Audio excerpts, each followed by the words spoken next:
नमस्कार. अच्छा, वाढत्या वयाबरोबर ताकद कमी होते हे तर खरं आहे, पण ते थांबवता येऊ शकतं का? तर हो, आज आपण आपल्या स्वयंपाकघरातल्याच अशा 5 खास बियांबद्दल बोलणार आहोत, ज्या वाढत्या वयातही अनेकांची ताकद आणि उत्साह टिकून ठेवू शकतात. चला, तर मग हे रहस्य उलगडूया. आपण आपल्या आजूबाजूला बघतोच की वयस्कर लोकांना चालताना अचानक तोल जातो किंवा पाय थरथर कापायला लागतात. अनेकदा आपण हे सगळं आता वय झालंय असं म्हणून सोडून देतो. पण यामागे खरं कारण आहे तरी काय? ही जी लक्षणं आहेत ना, ती फक्त म्हातारपणाची नाहीत. खरं तर ही चिन्ह आपल्या शरीरात होणाऱ्या एका मोठ्या बदलाकडे इशारा करत आहेत. आपल्या स्नायूंमध्ये एक अशी प्रक्रिया सुरू होती जी हळूहळू आपली ताकद कमी करत जाते. विज्ञान याला ॲनाबॉलिक रेझिस्टन्स असं म्हणतं. साधारणपणे वयाच्या 70 नंतर ही स्थिती येते.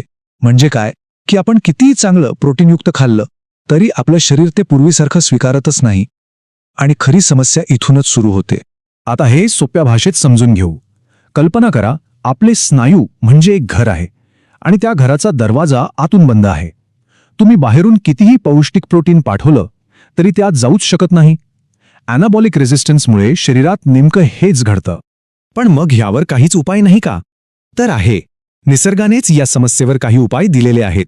आणि जर आपण ते योग्य वेळी समजून घेतले तर ही ताकदीची घसरण थांबवणं आजही शक्य आहे. तर आपल्या यादीतली पहिली गोष्ट आहे चिया सीड्स. दिसायला अगदी लहान, पण यांची पोषण शक्ती प्रचंड आहे. चिया सीड्स पाण्यात भिजवल्यावर त्यांचं एक जेल तयार होतं. हे जेल पचायला खूप सोपं असतं आणि त्यातून प्रोटीन हळूहळू शरीरात शोषलं जातं. म्हणजे होतं काय की स्नायूंना दिवसभर सतत ऊर्जा आणि पोषण मिळत राहतं आणि त्यामुळे थकवा जाणवत नाही.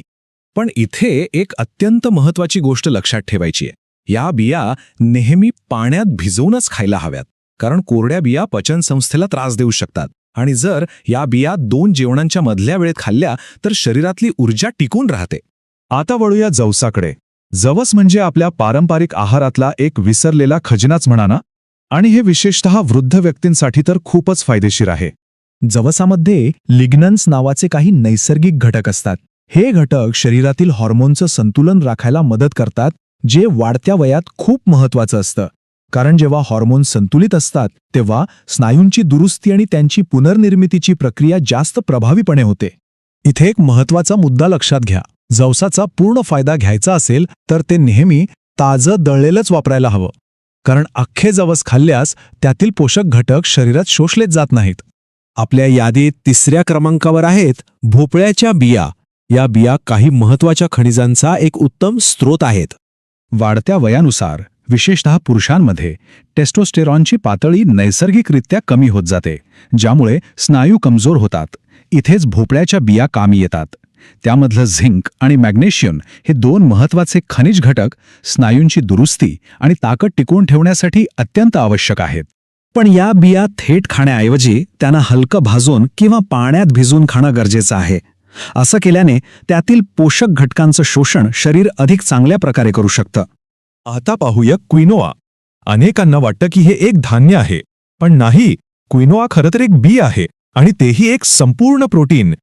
क्विनोआला संपूर्ण प्रोटीन का म्हणतात?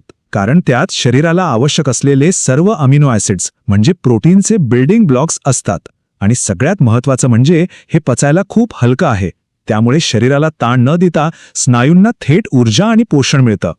क्विनोआचा जास्तीत जास्त फायदा मिळवायचा असेल तर ते गरम स्वरूपात आणि विशेषतः सकाळच्या जेवणात खाणं उत्तम ठरतं. यामुळे स्नायूंना जणू नवसंजीवनीच मिळते आणि दिवसभर ऊर्जा टिकून राहते.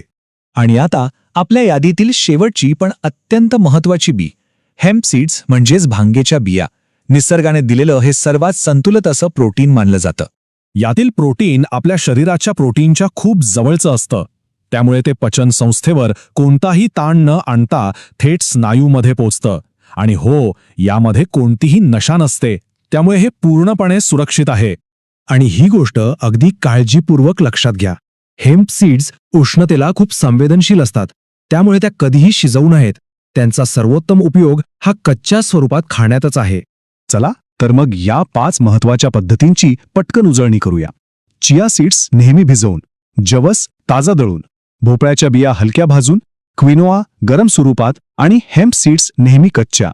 प्रत्येक बीची ही खास पद्धत लक्षात ठेवणं खूप गरजेचं आहे.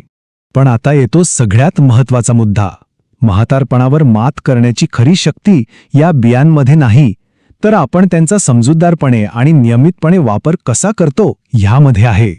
वेळ, प्रमाण आणि सातत्य हे 3 नियम पाळले तरच शरीरावर त्याचा स्पष्ट परिणाम दिसून येतो. या बिया म्हणजे काही औषधं नाहीयेत, तर त्या निसर्गाने दिलेली साधने आहेत ज्यांचा योग्य वापर केल्यास शरीर आपली ताकद परत मिळवू शकतं.